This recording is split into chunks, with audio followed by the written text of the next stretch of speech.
Hi, this is Dave Racer. I'm talking about healthcare cost and spending. You know, we don't even ask the right questions. Maybe it's the writer in me, but it drives me nutty when smart, well-informed, educated people talk about cutting healthcare costs when that's not what they mean.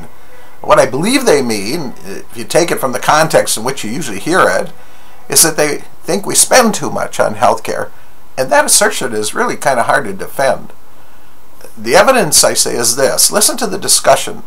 We spent $2.5 trillion on healthcare last year, 16% of our GDP. We have to cut the cost of healthcare. So do we spend too much, or is the cost too much? And furthermore, is healthcare spending a good thing or a bad thing? Well, let's talk about cost just for a second. What is cost? Every purchase we make reflects built-in cost. Cost includes labor, materials, administration, marketing, and various other overhead expenses.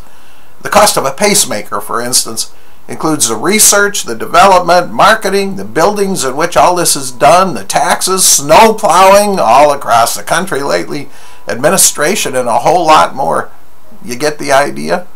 Price now. Price. Every purchase carries a price. Price is different from cost. Price usually reflects the cost plus some degree of margin. Now, if the total cost of making a pacemaker is $15,000 and the manufacturer wants a 10% return on investment before taxes, the price is $16,670. Well, what about spending then? Now, with all purchases, when they're combined, we arrive at a spending level. Spending includes cost and it includes price. Plus, it includes the quantity of purchases made. So, my insurance buys me a pacemaker.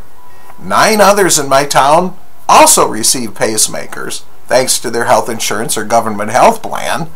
Our healthcare payers just spent $167,000 on the pacemakers, plus at least that much for the doctors and surgeons and scanners and MRIs and x-rays and blood tests and hospital rooms and surgical centers and all of that.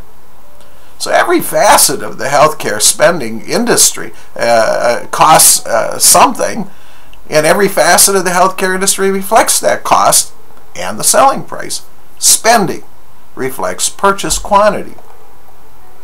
Now, the definitional difference is critical to our healthcare redesign debate because spending, quite frankly, is directly related to rationing.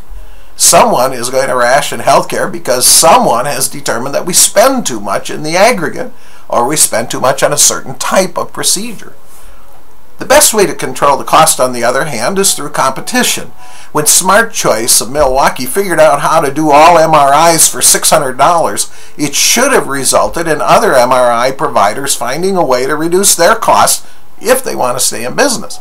Unfortunately, our third-party healthcare payer system prefers to pay a higher price and real cost competition falls aside. Yet at $600 each, we can't say that healthcare spending would fall just because the price is less. Because Smart Choice found a way to reduce cost.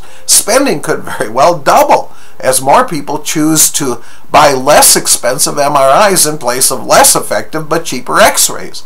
Such is the nature of healthcare spending. Now ask your healthcare guru, congressman, or state legislator this question.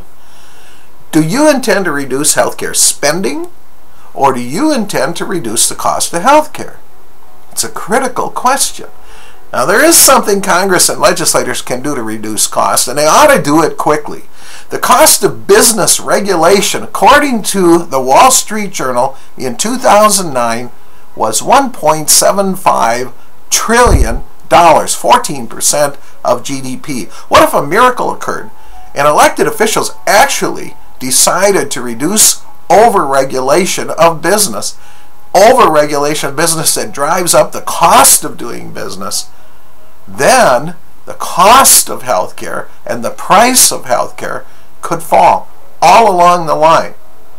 If the government-imposed regulatory costs were reduced, the price of healthcare services would fall thanks to competition. Now, this is a winning strategy, but it doesn't address the other question. The other question is, how much do we spend and how much should we spend? Stay tuned for that one.